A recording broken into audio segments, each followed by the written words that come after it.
Everybody. It's a nice, beautiful evening. Thank you for being here. The Justice and Advocacy team here at North Church have organized this event for, we're talking about gun violence and the interrupters. And it's a hot topic issue. We hear so much violence all around us. Even yesterday, I think we heard about the Texas shootings, and so something that we're thinking about. And so thank you for being here, and as we especially thank the panelists who've come to talk about the issue and how they're dealing with it when they see it in our communities. And Alan Archibald, who has organized this, will give them all a hand.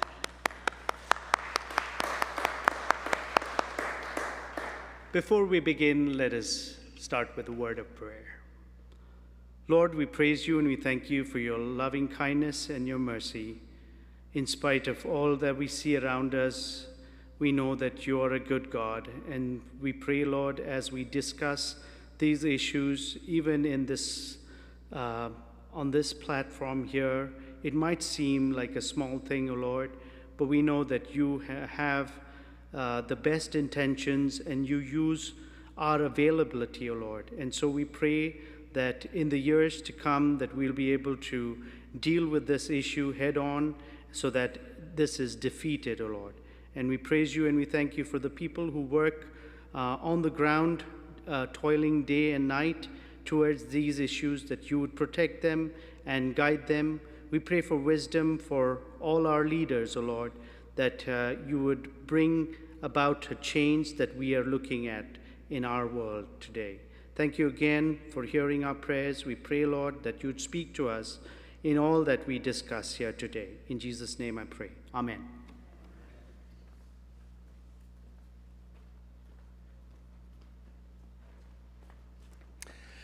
Hi, I'm Alan Archibald, and again, thank you for being here this evening. I want to introduce our panel and want to say a bit about kind of our purpose for having the panel. We know that when we hear about violence happening in our community, it is distressing, and we don't necessarily know about the more complicated story as how people are trying to do something about it. We may feel sometimes like people are not doing anything about it, but that is far from the truth. So tonight we have Karen Walker from CURV, which is Congregations United to Reduce Violence, yay. And working on a coalition to help us advocate for efforts that are happening. We also have Kareem Hines, who is the founder of New Boy Youth Mentoring. New Boy is new breed of youth, and he'll be telling us about his program. And we have a youth testimonial from Devin, and he'll be telling us a little bit about his journey and where he's headed. And we did have John Jones with Indie Peacemakers. He's sick today, so he's not able to join us. We're kind of connected enough. We're going to do a little information fill on that part. Not quite the same, but we should have still get the benefit of having some of that information anyway. We'll have some presentation time, and then we'll have time for people to ask questions, make comments, and that's how we're going to do our panel tonight. So first up is Karen Walker with CURV.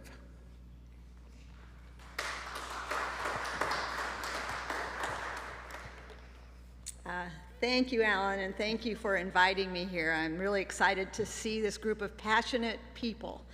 I'm also excited to hear from the other speakers up here, because the work is being done is just phenomenal.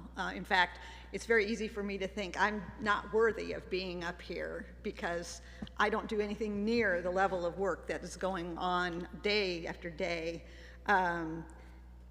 But as I think about it, I'm very nervous. As I think about it as a person of faith and somebody who has been exploring my faith journey as well as my situation of privilege, where I come from, and I realize As it says in Channing Brown's book, I can't stay silent anymore.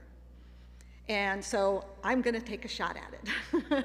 And so I am part of a group that came out of St. Luke's Methodist Church. They sponsor an interfaith group that talks about social justice. And one of the things that came up time and time again over the years is violence. And at some point, as we are all doing, you get to the point with gun violence going, stop! What do we do? We are praying, and that doesn't seem to be enough. We need all the prayers we can get, but what else can we do?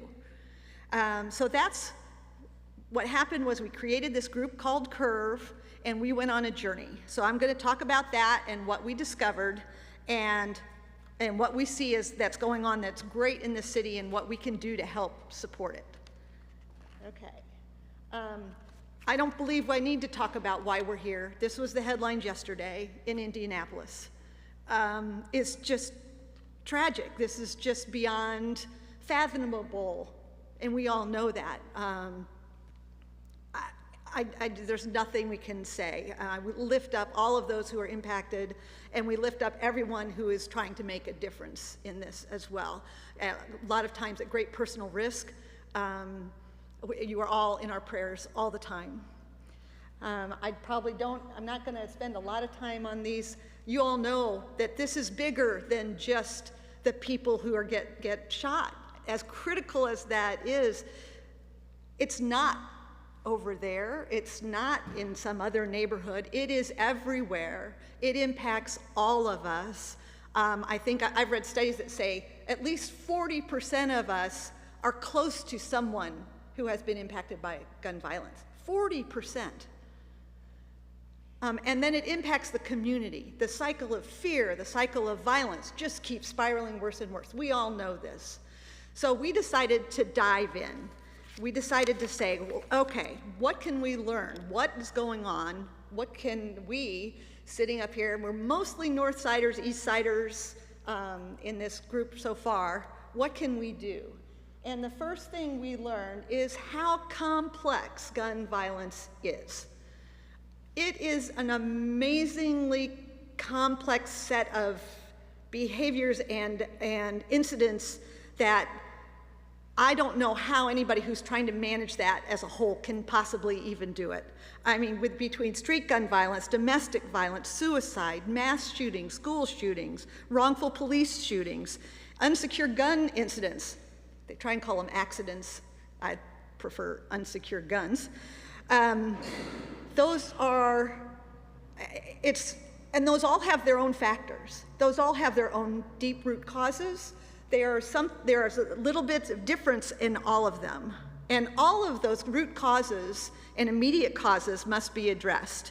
There are many programs out there that are working on the underlying issues, whether it's racial justice, racial equity, it's poverty reduction, interventions, mentoring, children programs, all of those are necessary. We really need to pay attention to all of these programs. In fact, one of the things that we found in our research was with all the programs for small children, the ones that are most effective in helping those children get on a good path is where they are also seeing help for the older folks that they are attached to. If they are not seeing any hope, if they are not seeing any change or support for the older people in their life, it's very hard to impact the child's life well, also. So I'm not going to go through all this. As we talk to our community leaders, Faith in Indiana, if you're familiar with them, that used to be IndyCan, I think, was what it used to be. We have talked with people on the street, people with Stop the Violence and other groups, and Church Women United, other folks who are in the middle of it. And what we heard when you look at all of this complex issue was stop the street shooting now. We have got to solve that problem. So that put us on the focus of street gun violence. And what that is defined as is interpersonal shooting out in the community. So we're not talking about domestic violence, we're not talking about school shootings, we are talking about interpersonal violence out in the community. Typically, that's with illegal guns. Typically, there is a concentrated group of people that are at high risk for these incidents. And typically, there's a big lack of trust between the communities and the police and the service people that are involved in this. There is a lot of data out there, what we found. There's a lot of people who've done research on this, and more we dug, the more we realized there is hope. There is a proven data, evidence-based solution for this.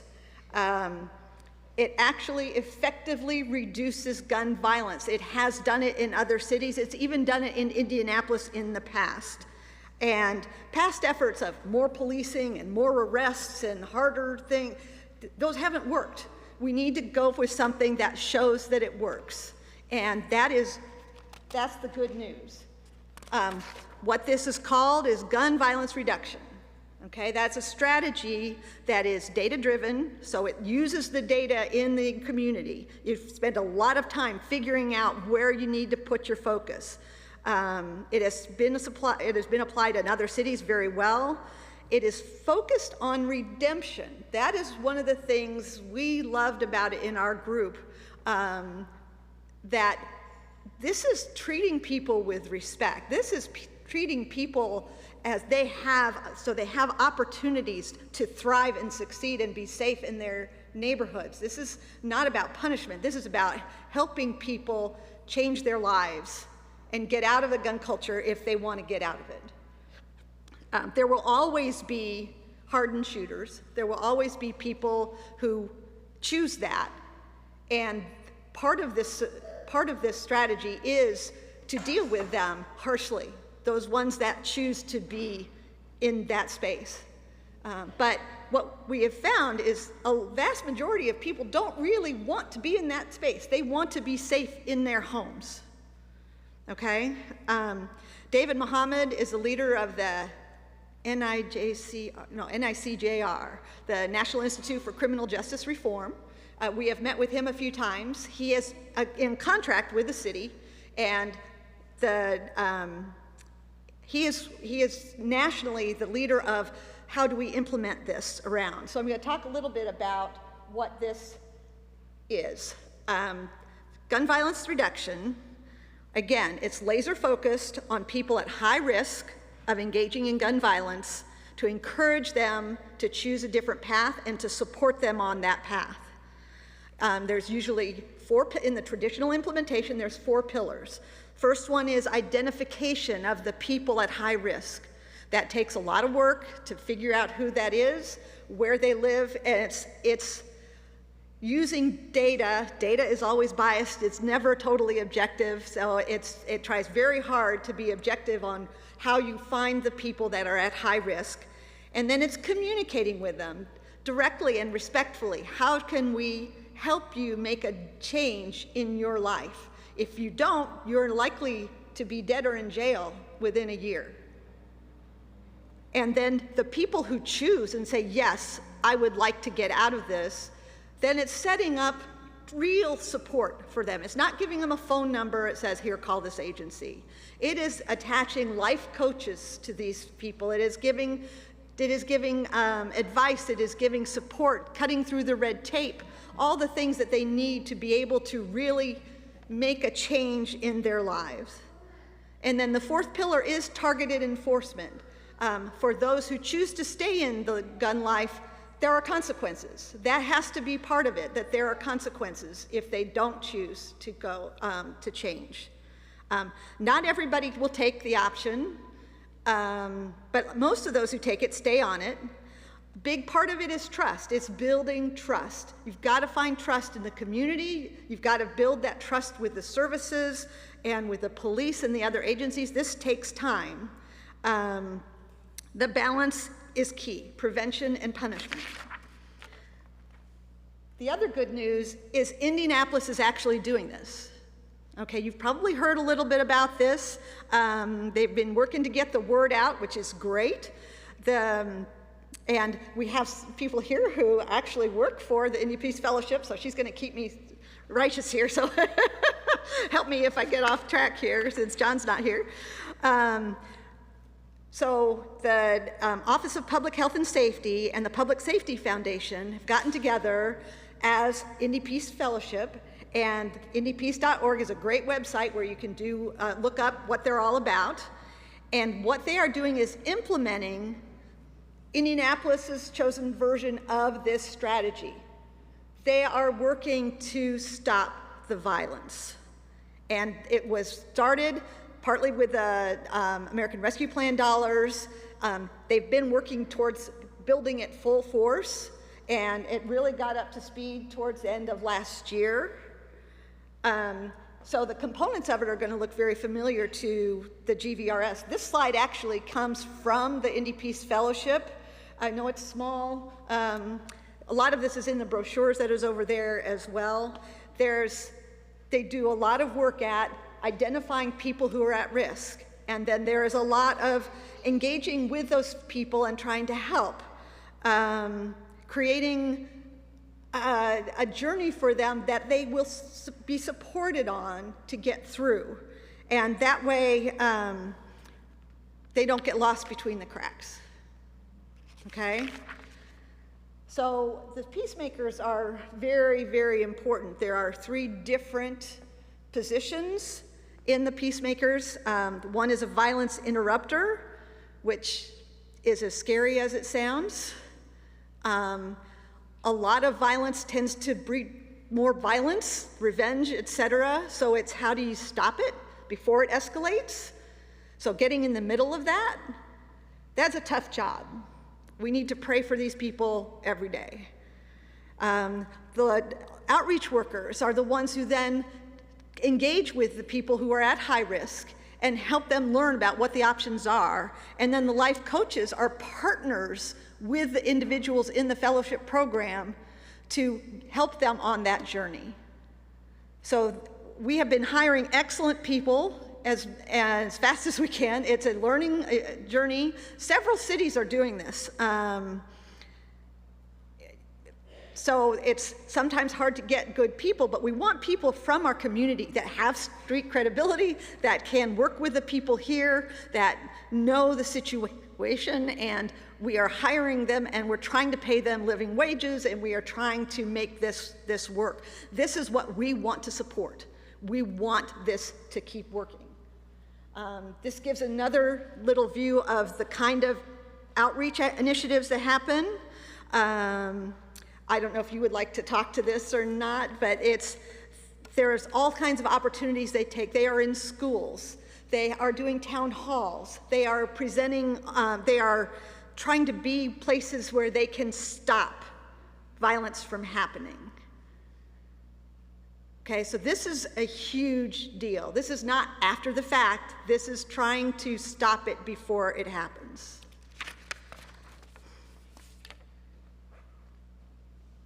And we'll be answering questions later. So the funding for this right now is predominantly from the American Rescue Plan, as well as from the city budget. The American Rescue Plan put $45 million in for this for 3 years for gun violence reduction strategy.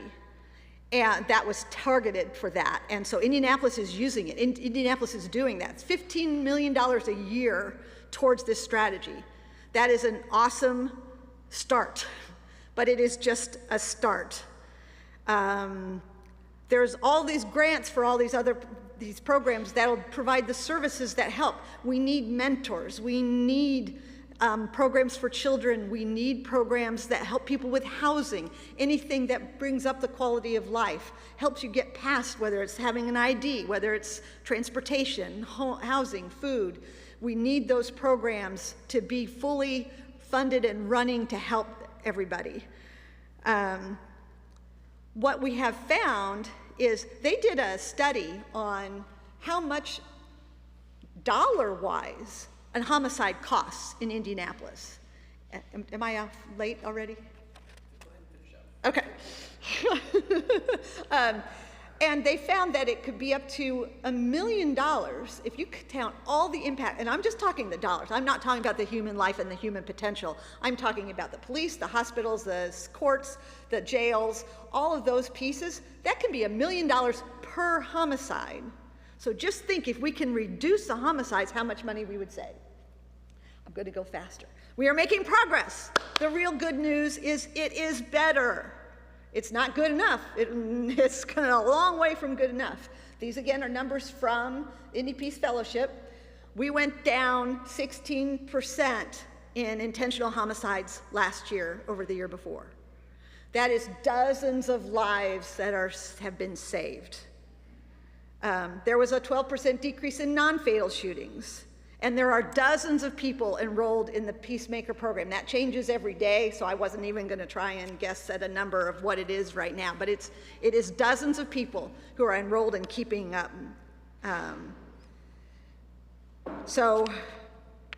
And the other thing I'll share, you probably can't see those numbers at all. Can you see those? So one of the big things is communication. One of the things that the Office of Public Health and Safety and the Indy Peace Fellowship are doing very well now is communicating. This is part of it.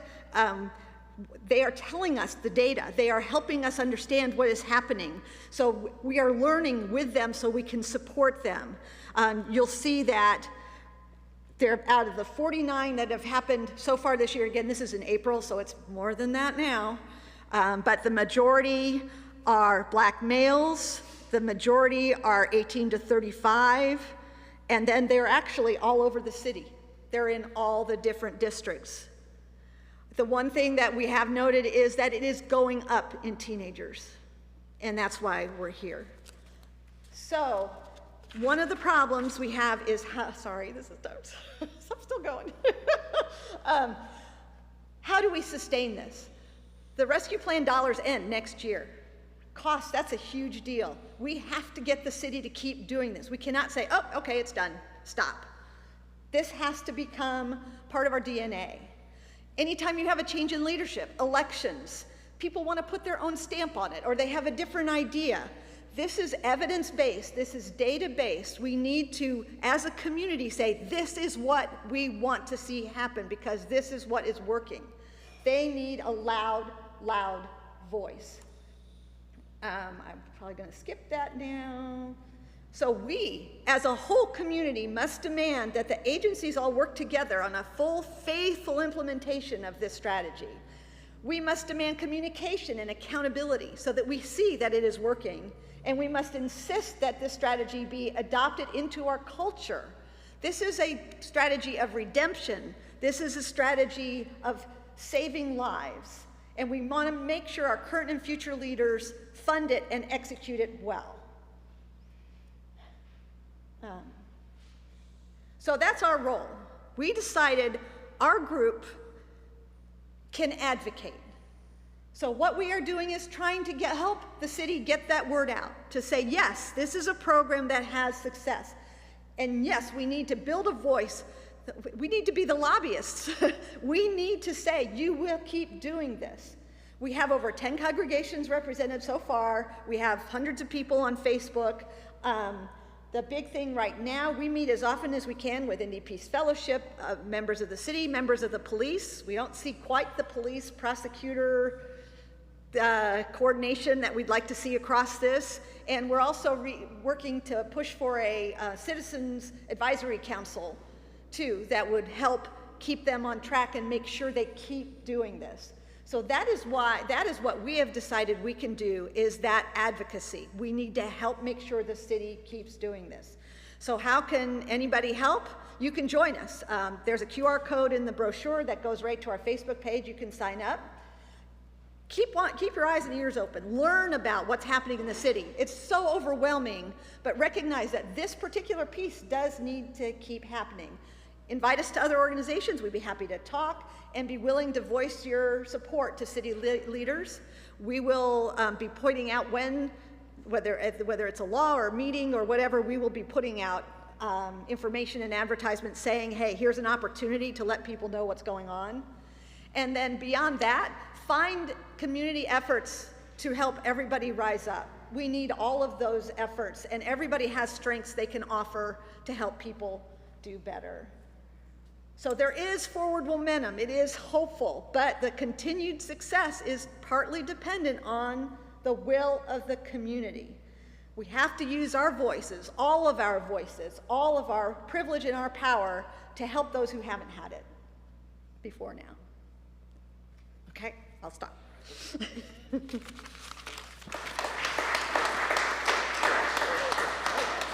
I'm supposed to turn off the TV. Thank you, Karen, so much for that, and appreciate your passion, but also that you've really dug into the complexity and the details, right? That's so important. And what I wanted to do with our panel was to introduce that information to us, if it wasn't something that was on your radar, but then also bring a front row seat to some of what's happening, right? And so I'm privileged to witness that and to be part of that, and I wanted to share that. One of the young men who's involved in, we call it mentoring, but that so understates what's happening. I mean, it is life coaching, it is the whole step 3 of setting up real support for success, right? So programming that's happening all the time and support that's happening all the time. Excuse me. So tonight we have a youth testimony from Devin, and he will share a little bit about his journey, and that will give you a little bit of a perspective about what challenges he's faced, and also the amazing hope that he has built inside himself and that we are privileged to share. So Devin.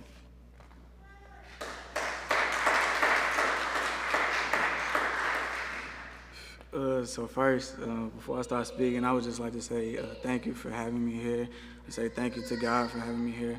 Say thank you to Mr. Archibald for having him here, because I feel a little underqualified with certain people in the room. But I'm happy to share my testimony with you guys. I'm 17 years old. I'm currently enrolled in the New Boy Mentoring Program.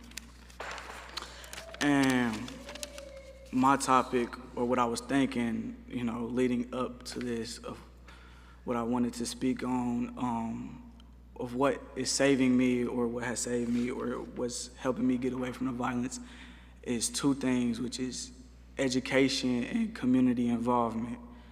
Now, I grew up under the poverty line. I grew up, in the community ridden with gun violence. I grew up on the east side of Indianapolis. I grew up, both my parents were felons. My mother died to gun violence. She was killed October 30th, 2012. And my father was there when my father was, wasn't there at the same time. So I would like to give y'all a few situations. And in each situation, one thing I kept circling back to, what saved me or what gave me hope to hold on, was education and was community involvement. So, as far as my upbringing, my dad used to abuse me. He used to lock me in basements with animals, with dogs. What gave me hope in them situations to hold on, again, was the education. But through this education, I was able to create a sustainability for myself to create resources. I would go to school, I would thrive in school. I had the privilege of having someone pay vouchers for me to go to a Catholic school, St. Teresa Little Flower Catholic School. And through there, I was able to educate myself and become of higher learning to, be able to go away from the house at times, be able to be involved in the community in different events, go to different cities for sports and stuff like that. As a teenager, I've been involved in the juvenile justice system. I'm currently in a residential placement. Education is saving me now, because through all the bad I've done, and I wouldn't call it bad, I want to say things I've done to survive and things I've done because the environment of what the environment has resulted me to be. Throughout all of those, I'm 17 and I have my diploma. And I say that because if you would look at me with, facial piercings and a facial tattoo, a do-rag on my head, and you wouldn't know my story or wouldn't know what I've gone through, you would judge me. Well, why is he coming up here? He doesn't have, what is his credentials? My credentials is that I survived and I'm still here. And I have a story through my education. Through my education has allowed me to be here today. It allowed me to have this opportunity to share my story and impact, even if it's only one person, that one person can share that with somebody else. But as much as, I love to harp on, my journey, I couldn't have done it myself. And that brings me to my second point, clear and concise. I've rarely seen, or I don't know anyone, as a matter of fact, who has made anything great of themselves by themselves. You have to have help through somewhere. And that's why I think community involvement is a big thing, especially back to my first point, education. You can put your kids in school, in the best school all you want, but who is in that school working with your kid to be better? What teachers do we have in our school systems that, see your kid getting talked about in the corner of class, or see a kid struggling and is really actively trying to help them? Why are teachers underpaid so much to where they have to pay for their own resources to teach? These questions go through my mind. Why do we have only 4 counselors and we have some schools with over like 500 kids? Why? Why do we have so many kids, thousands of kids involved in the juvenile justice system, DCS, or at risk in the community, and we have limited mentoring resources? We're hiring guards in juvenile detention systems. Why can't we make public mentoring, agencies? Why do people have to found their own mentoring agencies? Why can't we have more mentors on the streets or in the community to help kids, to show kids that there is a different way, there's a different life out here?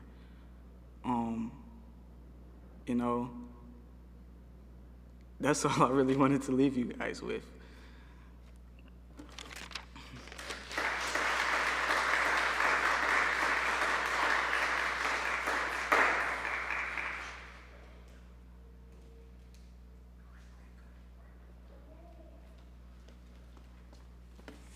Thank you, Devin. So I've become acquainted with Devin through the New Boy Mentoring Program, and my colleague Kareem Hines started and runs that program. And so I'm going to have him come up next and talk about what you do and all that.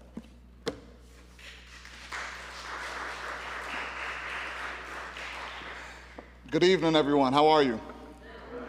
It's a pleasure to be here. I definitely appreciate following Devin, who's one of the aspiring young men in our mentoring program. He's been involved in our mentoring program for a number of years. I've known Alan Archibald for a number of years through our collaboration within the city in regards to our mentoring program and his agency, C1 Change.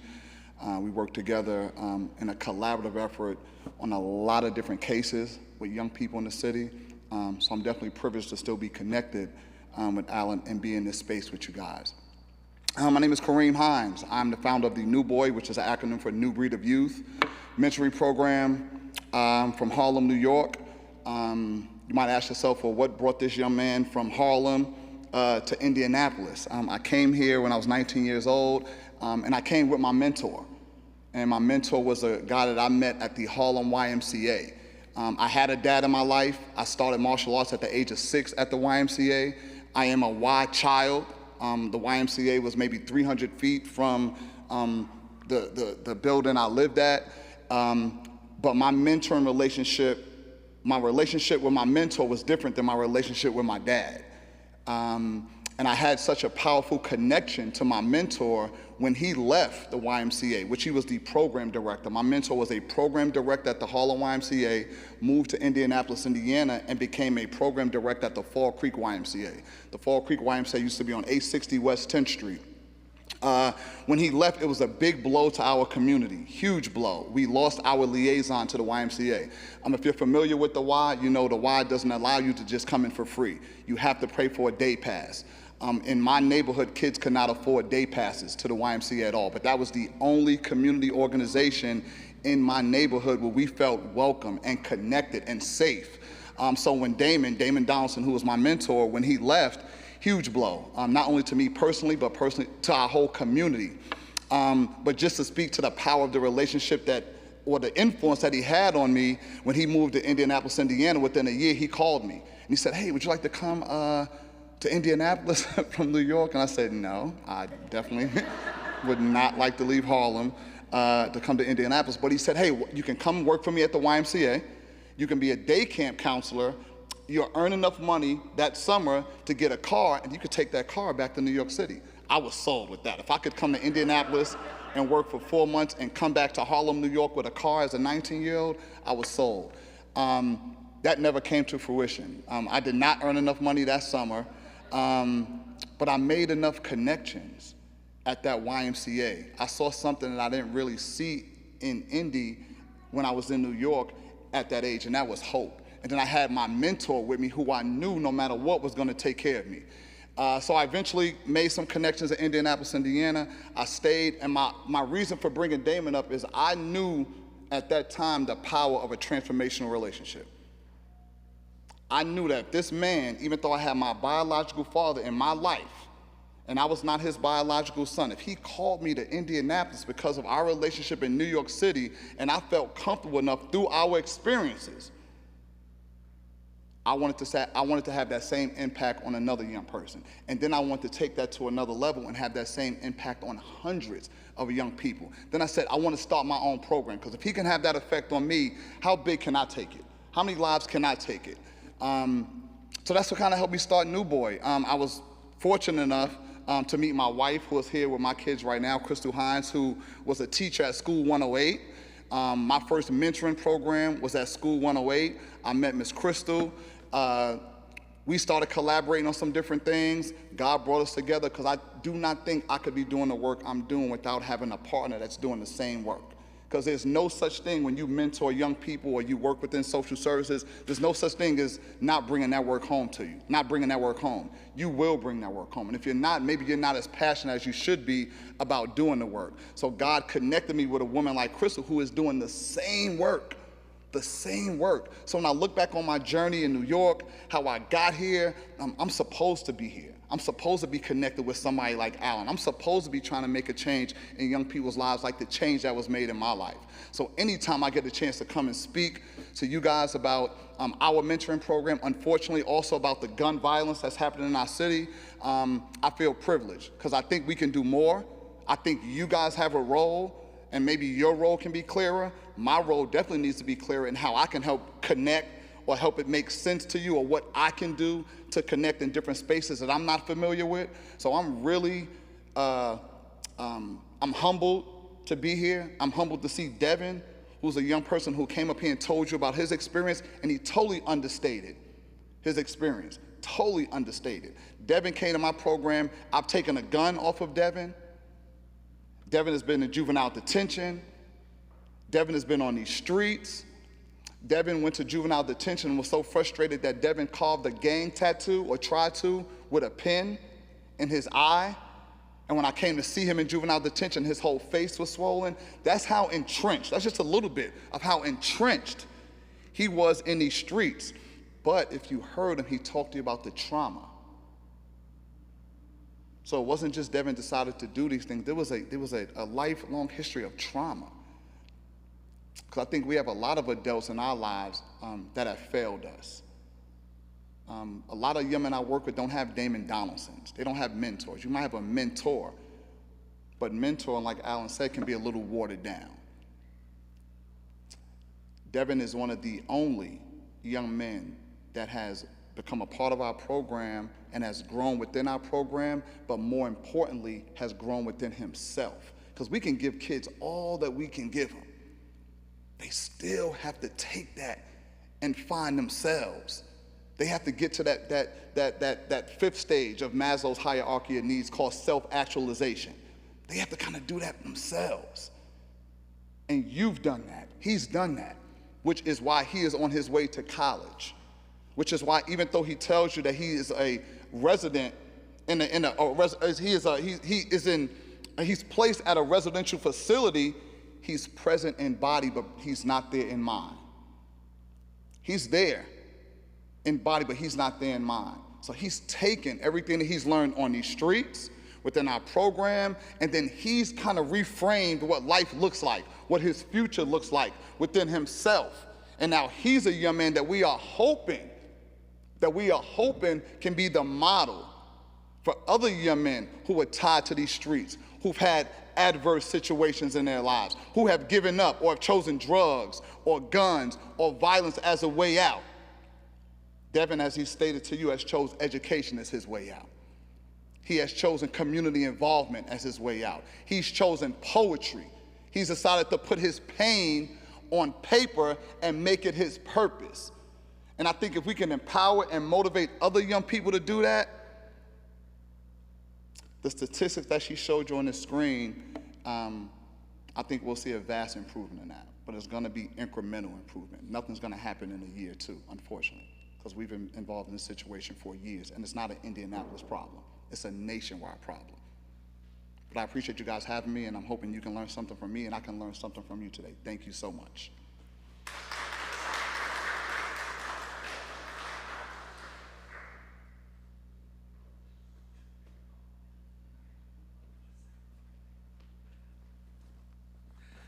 All right, so we're going to, in just a moment, begin a question and answer period for our two panelists who are here, and we might get some additional info about Indie Peacemakers.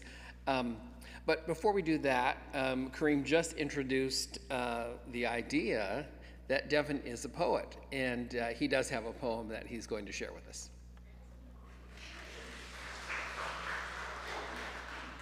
So, you know, the idea of this poem, this is actually my first poem I ever wrote and ever performed. I performed it at the New Boy Award ceremony, and I was going to write a new one, but I chose to read this one as I've performed it, or perform this one as I've performed it multiple times, just because of the power of it, and it speaks to gun violence. So without further ado, they would like me to come up here and be an activist, but the things I'm about to speak, I know that they'll be mad at this. To be honest, I'm a realist. I'm proceeding without feelings. I have to let the audience know what the real life deal is. I'm so fed up, sick, and tired of people I know dying. I can't even go to my homie house without seeing somebody crying. I can't even get to sleep at night. I'm thinking about Shikayan, what he was thinking, walking to the gas station. Families is moving out of state with money they barely having, trying to avoid visions of seeing their kids in caskets. And then the lawmakers wonder why we told ratchets. I'm not trying to be the next to die, so for my family, I will blast it. And when I go to school, it's underfunded education. None of the people teaching me getting quality payment have to pay for their own classroom, so of course they losing patience to deal with a young black kid with an attitude. I'm just saying. At home, can barely eat, yet I'm worried about these assignments due. It's not popular at events, so I'm starting to lose my cool. I can barely talk to none of these therapists, they might judge me by my skin. I can't talk to none of these kids, they might judge me by my shoes. I'm committing crimes, trying to get the things I don't got. Ain't no transportation to work a job, so I'm working up on the block. I developed a reputation based on all the things I did. Everybody want to kill me, guess that's just a consequence. I don't think the lawmakers are doing nothing, just not enough. Whatever y'all doing ain't working, because murders is piling up. We need a youth advisor when y'all deciding about us. There you have it, my inquisition, requisition, and the things I'm recommending. We not bad kids, we just come from bad situations. So I hope you understand if we are inclined to hate you. But for all those who are listening, I'm gladly saying thank you.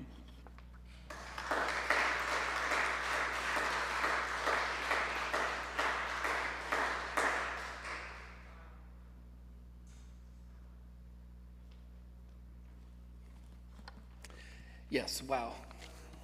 All right. So, would you, Kareem and Karen, like to move over by the microphones, and then we'll.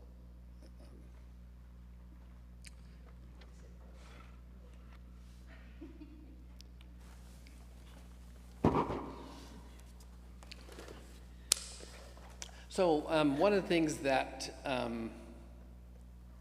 Devin and I talked about, so I'm going to lead the questions, but be thinking about things that you would like to ask more about or comments, all right?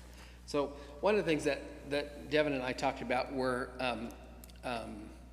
so I'm the person who talks about trauma, and is that, so I'm going to ask you about things that maybe are misunderstood in terms of both advocacy or misunderstood about youth. And I'm going to lead with one thing that I think is misunderstood, is that youth who've had an extensive, what we call chronic trauma and complex, so different kinds of things that happen, but also that happen over a period of time, is that things that we call triggers, but just things that are reminders of your traumatic experience, actually are happening, 5 to 10 times every hour, right? So at least every 10 minutes, you've got a trigger of your trauma, right? Because it's been so chronic and so complex that just about everything reminds you of something traumatic. It's just really hard to get away from it. And so the experience of youth who are in this situation is that they fight every day, the whole day through, to hold it together. Trigger, trigger, trigger, I'm holding it together, trigger, trigger, trigger, I made it to the end of the day, one more day, right? And so one of the things that's not understood is how hard youth are working, even if they mess up once a week, right? That means 100 times they overcame during the week, right? It's a one time, it got too much. So I think that's one of the things that's not understood about youth who are dealing with these situations, is how successful they actually are. And so that's a lead-in to ask, what are other things or that you think may be not understood about either youth who are dealing with this and or people who are trying to understand how to advocate for gun violence reduction? I maybe would use the term maybe misunderstood. Our young people are dealing with a lot in today's society that we didn't deal with when we were younger, or when I didn't deal with when I was younger. So to speak to your point, Alan, what we do in our program is we operate under a strength-based perspective. So there's 3 cohorts of youth that we work with. We work with youth in our program who are referred to us from the juvenile justice system, which means they are on active juvenile probation. They have made a mistake in their lives and they are being punished, so to speak. And then we work with young people in our program who have been referred to us from the Department of Child Services. So they are there really through no fault of their own. We have referrals for them because of some dysfunction within the home. And then we work with a community-based contingent of youth that we call our prevention population. These young people have had no involvement at all in the juvenile justice system or within the Department of Child Services. They have some people in their lives who have said, hey, I would like my son to be involved in a mentoring program, connect with a male role model. I want to keep him on the right track because I see him kind of straying a little bit. So we operate with all 3 of those young people under a philosophy called connection before correction, which kind of speaks to what Mr. Allen just said, and I think what you said was kind of profound when you say our young people can have 100 successes in a week and mess up once and be chastised for that one mistake. Not only chastised, be punished and be corrected for that one mistake. So when they enter our program, what makes us a little different, or I guess what makes us a little more impactful in their lives, is that connection before correction. Because I don't care what a young person has done prior to them meeting me. Our only goal is to connect with them in a way that some trust is built, that a rapport is built, and a push and pull relationship where a give and take relationship can be established, where now they trust me enough and they trust the mentors in our program enough where they allow me to start reframing in their mind what life looks like, what education looks like, what their goals look like. Because a lot of young people in our communities right now have no hope, zero hope. They're not being empowered. They're not being motivated about what life looks like in the future. Their goal or their perspective is, what can I get right now? The here and now. How can I become famous right now? How can I get Instagram followers right now? Who's liking my posts right now? And if I'm not academically inclined and I'm not getting likes for my report card, I bet you I'll get likes for this gun I'm about to post. I bet you I'll get likes for this big blunt filled with weed that I'm gonna smoke. I bet you I'll get likes for hanging out with all these people in this picture that look like they're about something. They'll choose anything they can to get Instagram famous. And I think if we can stop judging, and when I say we, I'm talking about people in my midst, because I don't know you guys, but we being the people that surround these kids, the people that have some kind of influence on these kids, if we can just come down to their level a little bit, try to understand where they're coming from, I think we have a better opportunity to connect with them, as opposed to when I was coming up, it was, well, I'll meet you halfway. We're not in that meet me halfway generation anymore. We have to come down to their level and help bring them up. And that's how we try to connect with our young people. If that makes sense.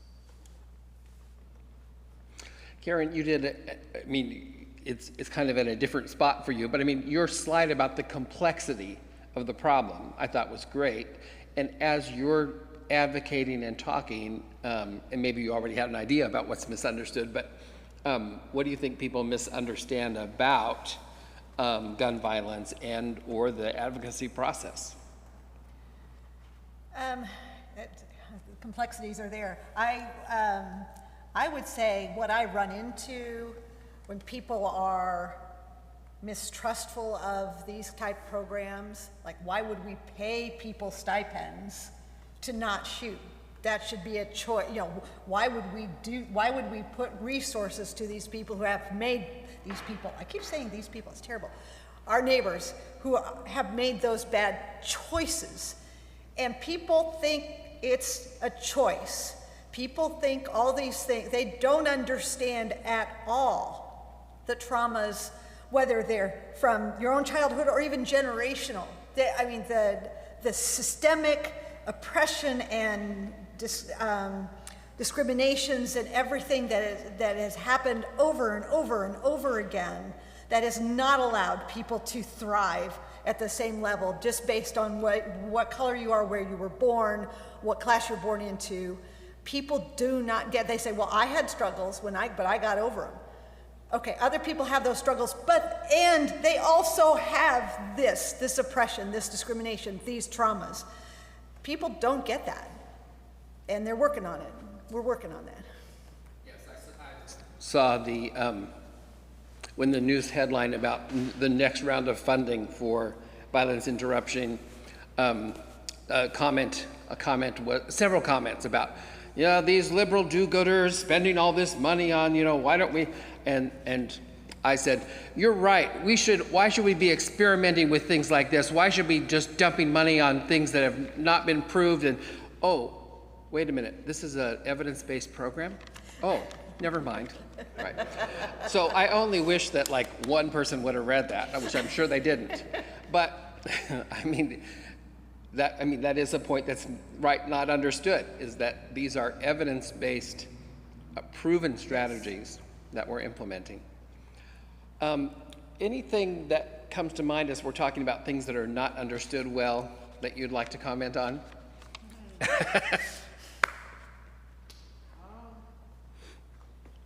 This is Miss Della, right? Yeah, I'm sorry. I'm Della Brown. I'm an outreach worker with the NDP Fellowship. Oftentimes, when I'm in spaces or I'm talking to people in the community, at the community level, and they have a hard time understanding what goes on within the community, it's because they don't go and talk to the people that's in the community. They're afraid, rightfully so, they avoid certain places, certain gas stations, certain, where our violence interrupters tend to do all their work in. A lot of us avoid those places, so we miss the bigger picture, or we miss the issues, or it could just be something super simple.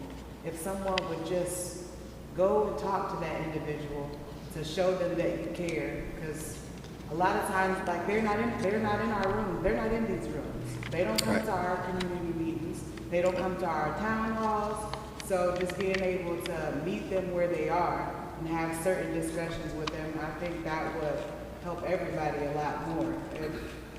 If we just did that, I think it would be the bridge. All right, I appreciate that. All right. Open it up to questions people have, comments.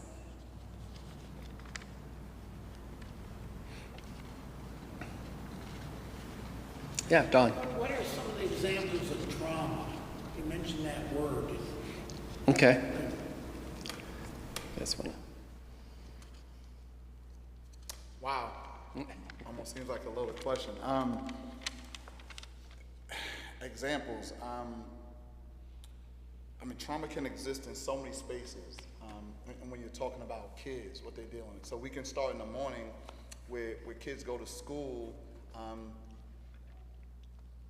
and they don't eat breakfast before they go to school. So they go to school, they don't have a good breakfast. They might be late to school, so they miss the school breakfast, but now they're being expected to be the best they can be in class, but they're sitting there and they're hungry.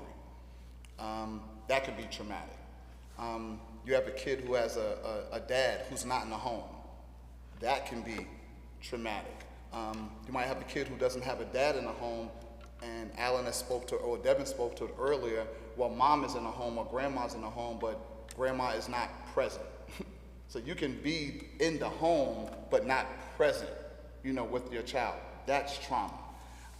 Trauma for our young people now is going to school and feeling inadequate, not having, the right clothes on, which can lead to a lot of bullying, which is some things that we don't address.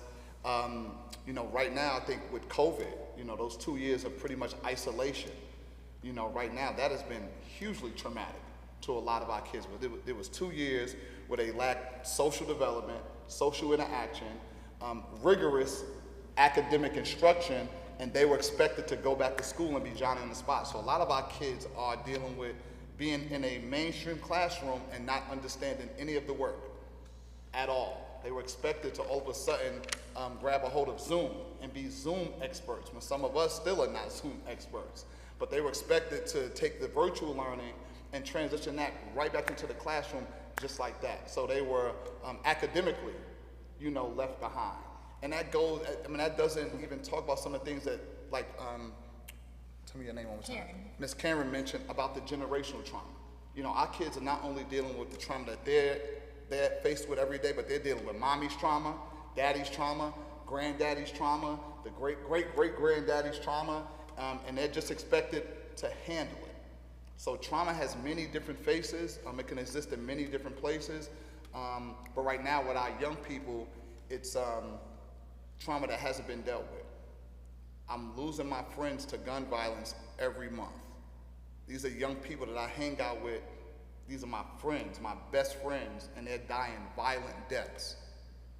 And then I'm going to school the next day in a school that I have no relationship with. There's no one in there that I've really made a connection with. You're putting it out on the news that we're gonna have grief counselors at the school. Kids are not talking to any grief counselors at these schools.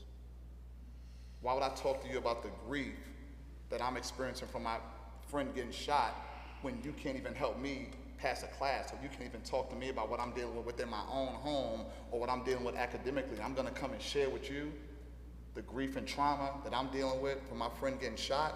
That is traumatic in its own sense. So a lot of kids are dealing with undiagnosed and undealt with trauma, which I think is they're internalizing it, and we're seeing it manifest itself in a really ugly way in our city.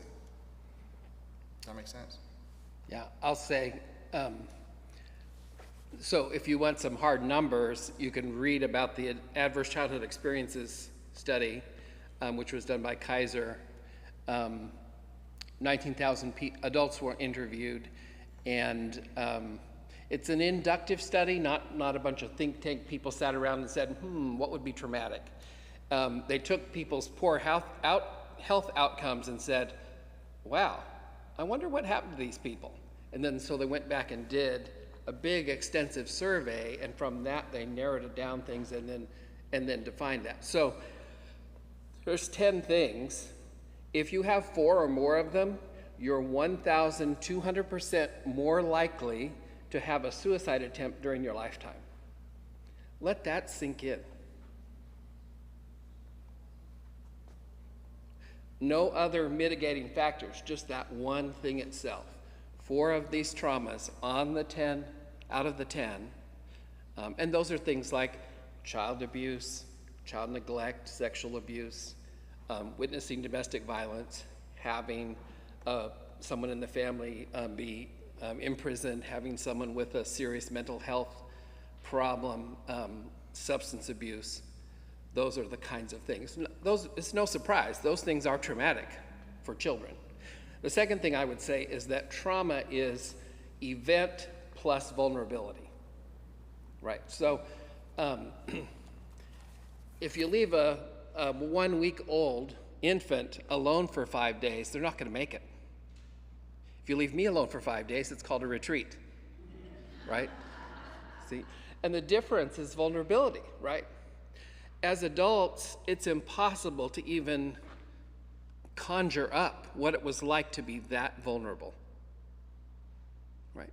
So when we hear about things that are traumatic, sometimes we might want to discredit that or think, maybe that's not so traumatic.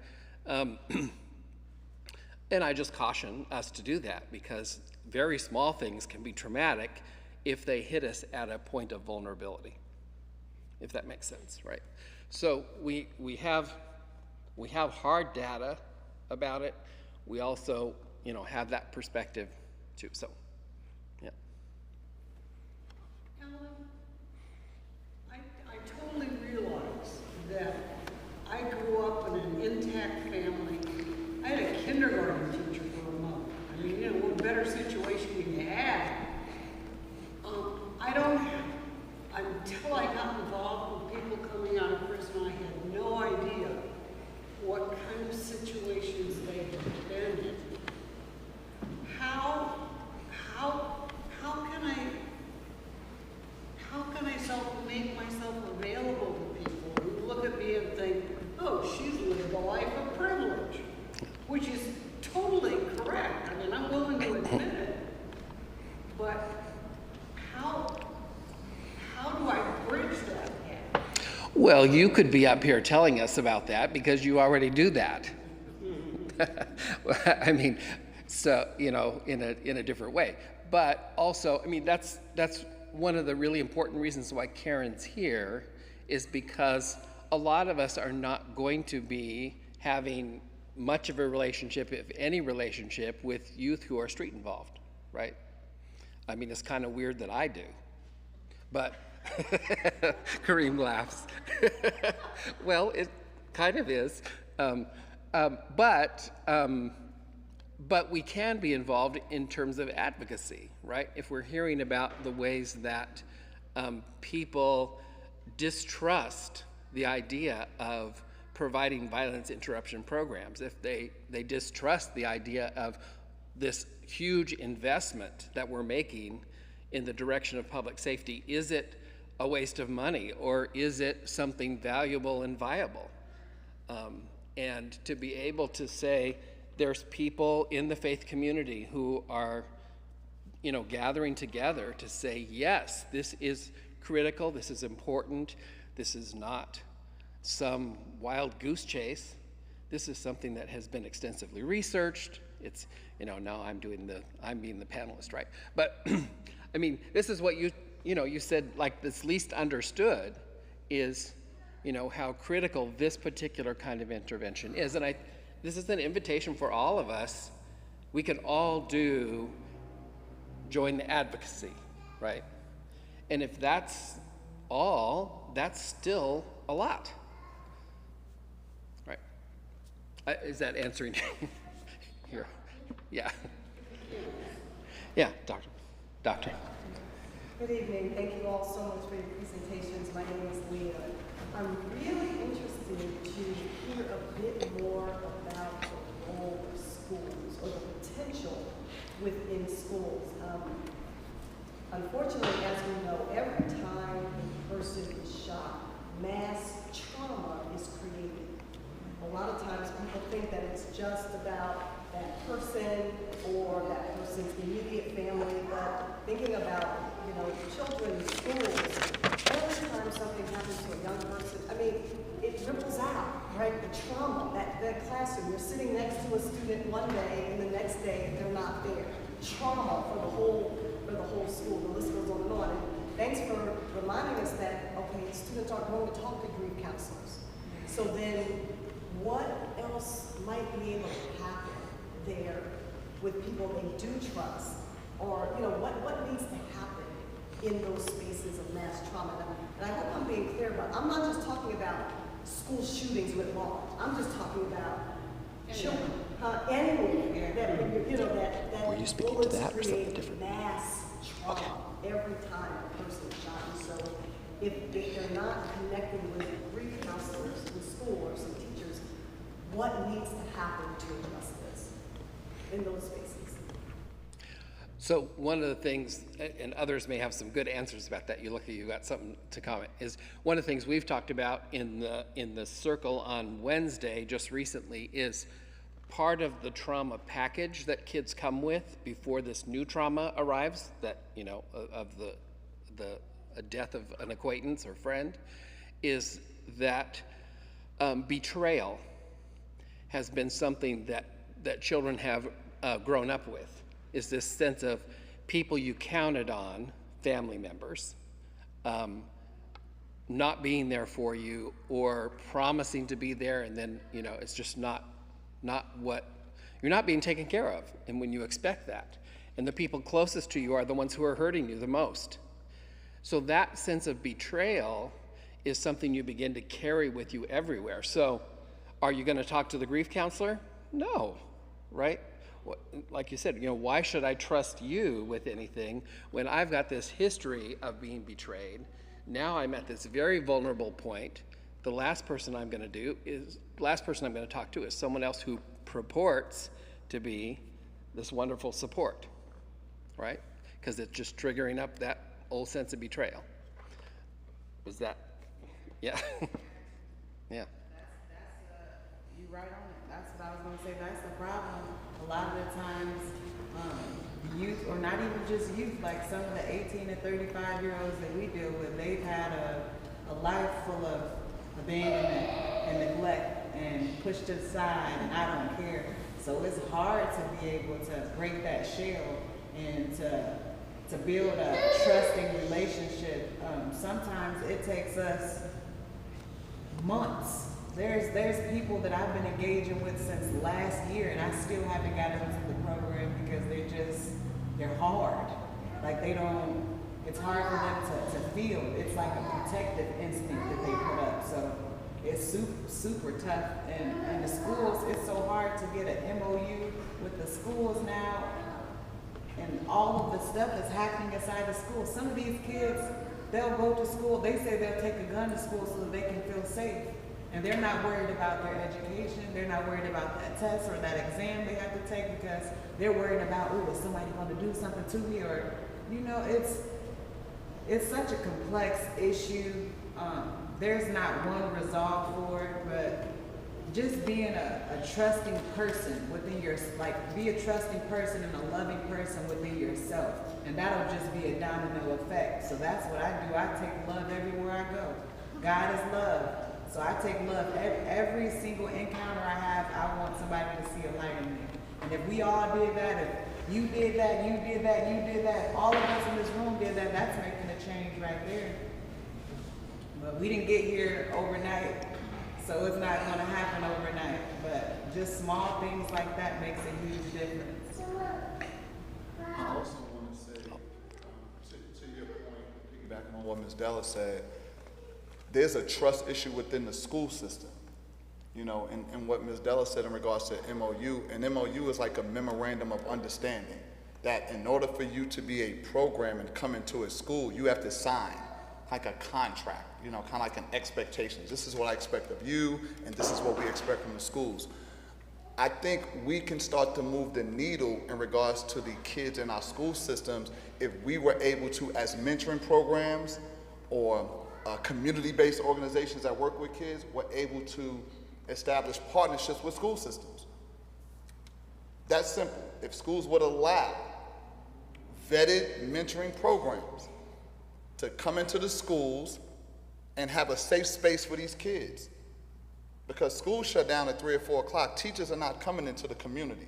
But if you allow those mentoring programs or those vetted community-based organizations to come into the schools, establish real relationships with those kids, now when the school shuts down at 3 or 4 o'clock, you now have an extension of your school in the community that you know. You have trusted mentors, men and women, that are now out here in the community. We have the pulse of the community because we know what's going on. We're on social media. The kids trust us, and now we can kind of help change the culture in your school building. Kids are getting shot at the bus stop. Now, they're getting murdered at bus stops. So to your point, imagine that trauma. You know, the last young man that got murdered on the east side, the kids on the bus, they saw his body.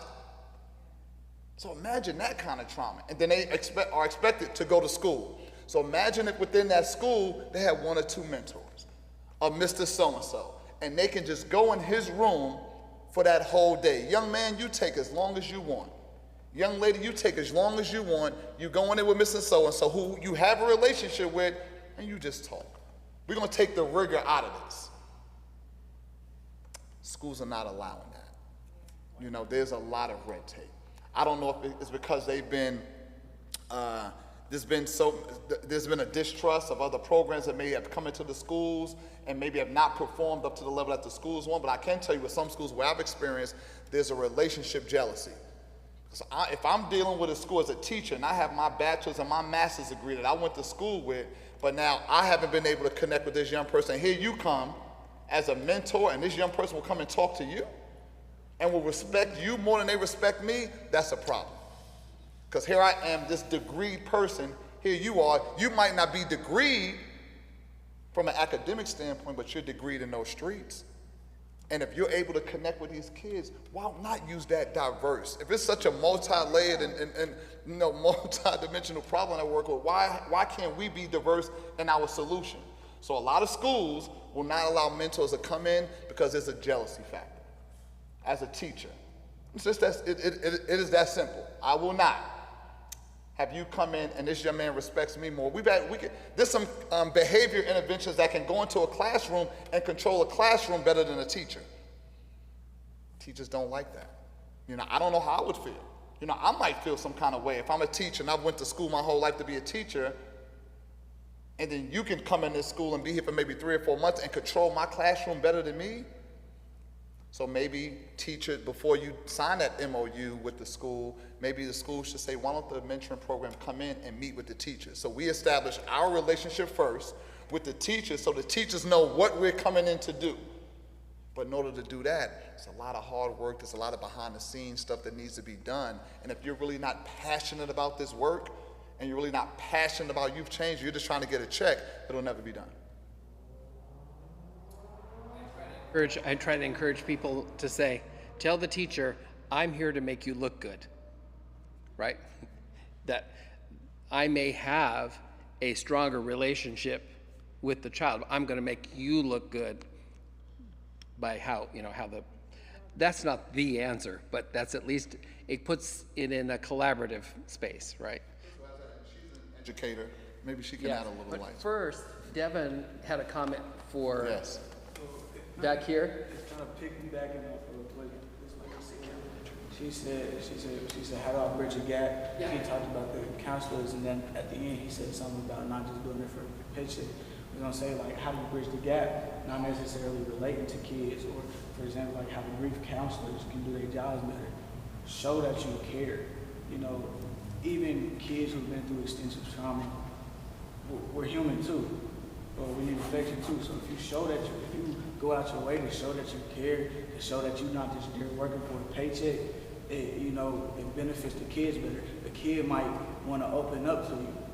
Like if the counselors in schools are like mentors, even on your first day of mentoring, when you go there, they're gonna introduce you to everybody. They're gonna be like, you all right? You uptight? It's cool. It's a comfortable space.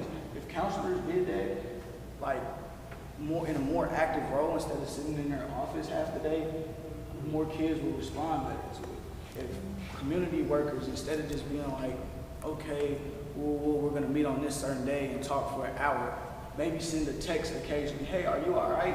What you going through? Try to have a relationship with your client or with the kids in the schools. Crystal. Who follows that? Thanks, Alan. I just want to say, I'm Crystal Hines, I'm Kareem's wife. I have been an educator in the classroom, and I'm in the trenches now in the work of presiding over life coaching, mentoring, social services agency. Devin would be the perfect example in this, I guess in my point that I'm going to make. If Devin was outside standing by you all's car, do you feel like you can trust Devin? Devin, can you stand up again? Devin has on a thicky shirt that is very symbolic of someone who has been in the system, maybe in prison in our eyes. He's got on a do-rag, he's got piercings like he talked about. He does not look like somebody I'm going to trust if I'm walking toward my car to get in my car. In the same way, you all don't look like someone that Devin is going to trust when he comes into the classroom, into any situation. It goes both ways. We should be sharing each other's culture so that you can understand why Devin looks that way and Devin can understand why you look that way. To kind of answer your question of what can you do, just be present. Alan, like he said, is not the typical person that you're going to find on a bus full of 47 youth on the way to New York City, but he's there. And because he's there are more kids that understand Alan's culture, and Alan understands the youth culture. He can stand up in front of people and be a witness to all the things that he's seen, and they can also stand up and say, all the great things that they've learned from Alan. Alan gets on a Saturday call from 10 to 12 every Saturday that we have it, and he shares his expertise. He's not sharing as the all-wise one in the room. He's sharing to say, hey, this is what you're going through, and thank you for letting me learn from you guys, so I can further my passion and my thought. So that's what has to happen. The information and the culture sharing has to happen. So I would invite you all to our program as well. We need grandparents. A lot of our kids don't have grandparents.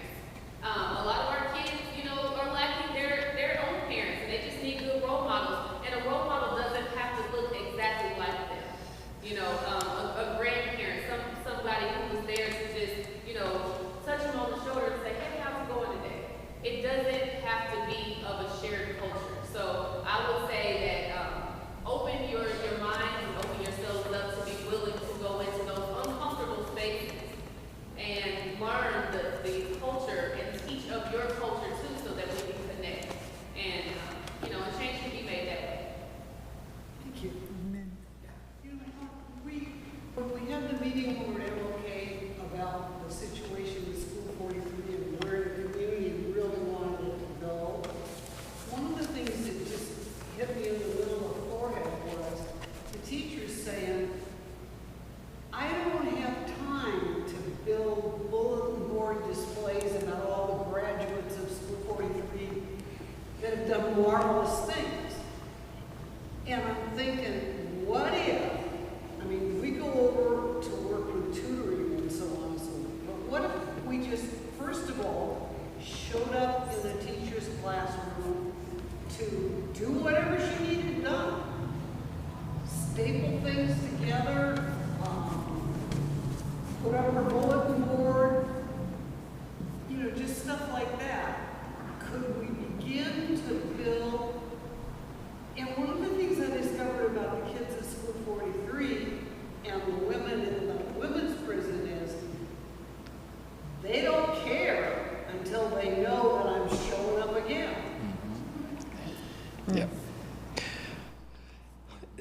And that all comes back to trust too. Just that specific, School 43 is right over here. We have made outreach to do things with them for years and years and years. And the trouble is the leadership over there changes all the time. And so they never trust us. I mean, sometimes they might a little bit, but but they do trust MLK Center, and MLK Center trusts us because we know them. And so paying attention to the trust level is really important, right? So if we want to help, we have decided that we need to go to MLK and say, hey, we can help. Do they need some help over there?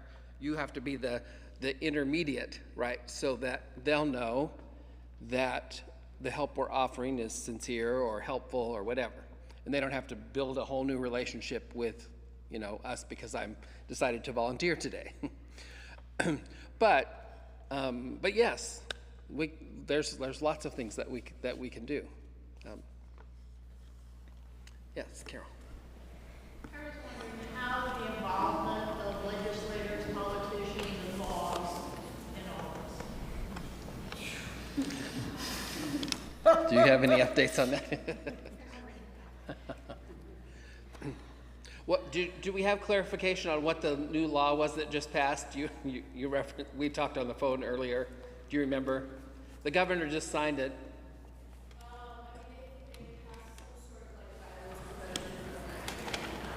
Okay, all right, yeah. I was very cynical in my response, but okay. But so, do we have? Well, obliquely, I guess. That's one of the things we're trying to do is with getting this word out. People hear about a gun violence prevention strategy and they immediately think soft on crime and gun control. And those are both non-starters with a whole lot of legislators.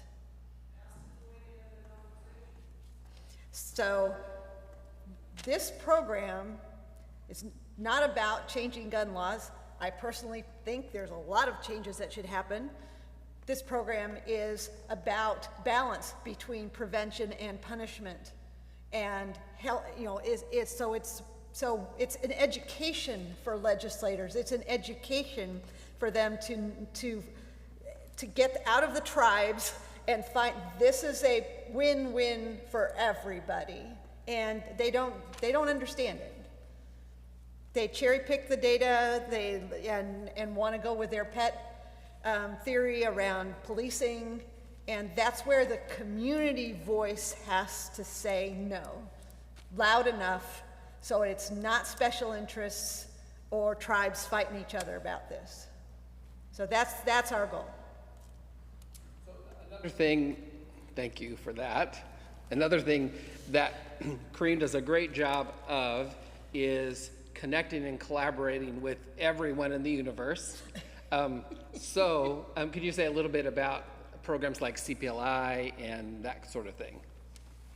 Sure.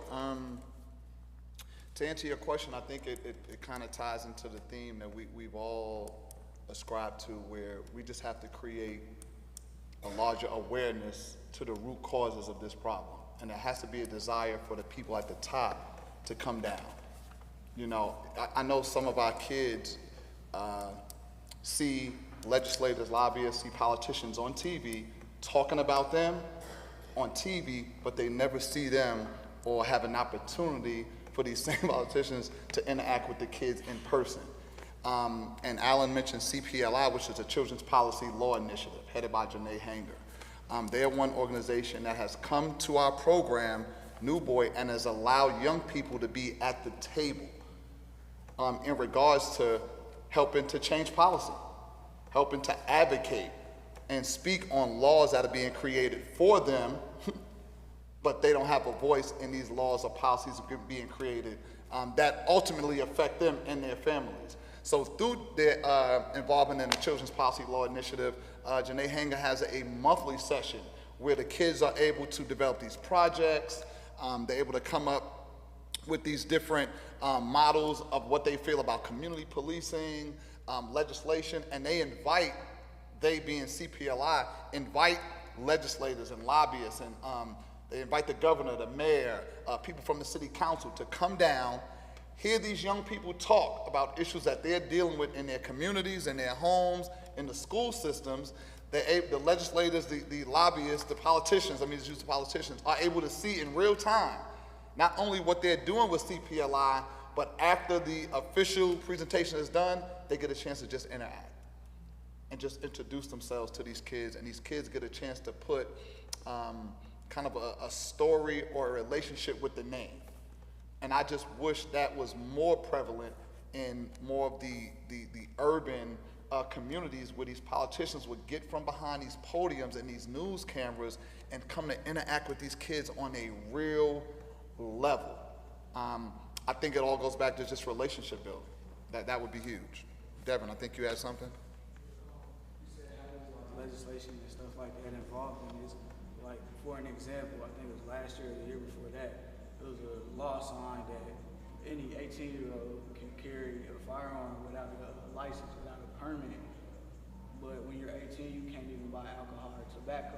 But you can carry a weapon that can kill somebody with one shot. You know, it is very involved with politicians. Not only with that, with gun laws, but it's involved in politicians sign how the money in the city is used. We can use the money on, this and that, or we can use the money on stuff like curb or the violence reduction thing. They can sign bills that give money to, non-violent, like the Indie Peace Fellowship, stuff like that. Things like that. Everything from funding to civil rights to, gun laws come to their desk. It just matters what they pass over and what they sign. So it is very involved. I want to thank you all for being here. I want to thank our panelists, Devin for giving his youth voice and giving us insight to all of that. If you'd like to share this experience with anyone, it'll be on our YouTube channel. So you just go to northchurchindy.com and click on the live streaming, and then you'll get sent to the YouTube. Curve has brochures there, both Inner Beauty, we didn't say Inner Beauty is the name of the girls mentoring program, and New Boy have opportunities for you to come and witness what just some of their interaction with the youth is like, if you're interested in that. And with that, we're going to finish up for today and pray that you're stirred to action in one way or another. Blessings.